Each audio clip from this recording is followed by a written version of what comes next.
як наворо ман дидам ки кӯтоҳ аз ҳарфҳои шумо гирифтаанд ки шумо як олими динро гӯё ки таъқир карда бошед. Раббиал мадхали шейх ва кӯтоҳ сухани шуморо гирифтаанд ки дар он ҷо шумо мегӯед ки ин мӯйсафед забонаш ба дашном олудааст ё ки забонаш ифлос аст, ҳамин хел сухан. баъд дар давоми сухани шумо як шайхи дигарро мондаанд ки ӯ ин суханро ба шумо намегӯяд, ҳамчунон мегӯяд ки таъқири олимон бисёр ғалат аст ва гуноҳи калон мегирӣ. Мумкин ки шумо ҳаминро шарҳи васеъ дода бошед ки барои чӣ он шахсиятро ин ҳарфро гуфтед. Ман наёфтам пурра барномаи шуморо, каме ҷустуҷӯ кардам ва ҳамин шахсиятро вақте ман ҷустуҷӯ кардам, ҳамин қадар фаҳмидам ки ин шахсият ҳадисҳои паёмбарро як китоб аз номи худ кардааст, баровардааст ки ҷамъи ҳадисҳоро худ шарҳ додааст ва дар он дохили китоби худ боз гуфтааст ки шарҳи ҳадисҳое ки ман додам ин дурусттар аз имом Бухорӣ ва аз дигар олимони дин аст. ва шумо ба ҳамин сабаб ӯро ин гап гуфтед ё сабаби дигар дошт? Мехостам ки фаҳмам. хулоса ин одам зинда ҳаст, аллоҳ таоло мо ва эшонро мағфират кунад. ягон олим аз хато эмин нест ва манҳаҷи дуруст дар ҳаққи олимо аслан сухани бад нагуфтанд, олимҳоро таҳқир накарданд. алал хусус имоми Бухорӣ, имом Абу Ҳанифа, имоми Молик, умуми илмдорҳо. яъне манҳаҷи дуруст. имоми Таҳовӣ ҳам дар ақидаи Таҳовӣ гуфтанд ки ва уламаъу салафи мин ассабиқин ва ман баъдахум мин аттабиин аҳлул хайри ван надар ва аҳлул фиқҳи ван назар ла юзкаруна илла билҷамил фаман закарахум бисуъин фаҳуа ала ғайри сабил.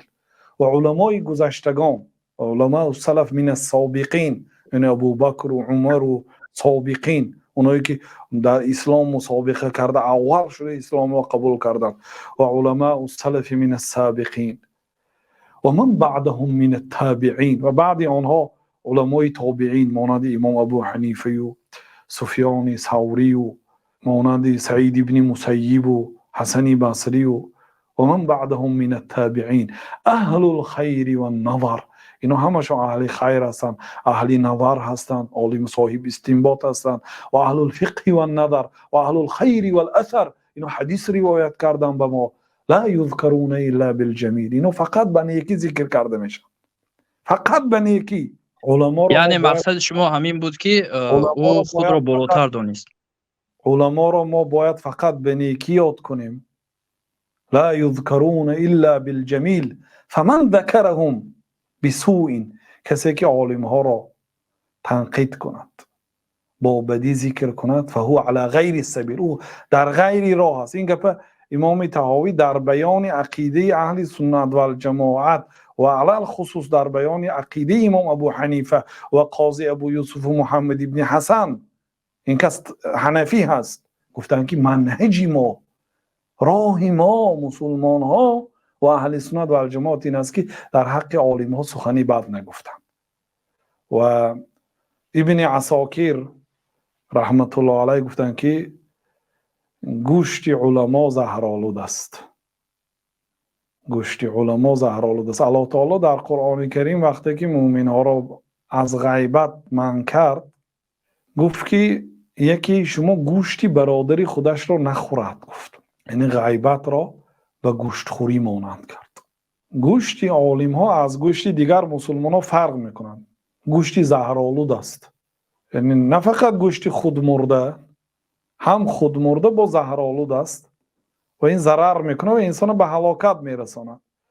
و عادت الله فی منتهکهم معلومه، و عادت الله تعالی در حق اونایی که عالم ها را تحقیر میکند و تنقید میکند معلوم است. یعنی عادت الله تعالی این است که اینا معلوم است، یعنی در عالم در دنیا مردم دیدند کسانی که عالم ها را غیبت میکردن، تحقیر میکردن، تنقید میکردن. بنابراین راه درست علما را به نیکی یاد کردن و الله تعالی شیخ ربیع هم دیگر شیخ‌های هم به راه راست همه علما را هدایت کند و اگر در حق یگان عالم یگان داملا سخنی نادرست گفته باشیم به الله تعالی توبه میکنیم و مغفرت میپرسیم.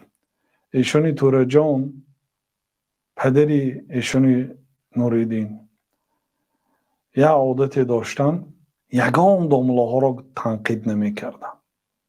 بعضی فرزنداشون به من نقل کردن که ایشونی توره جان همه داملا ها کتی معاملی نیک داشتن و به همه داملا ها پول میدادن با میگفتن که این فرزندای من دعا کن.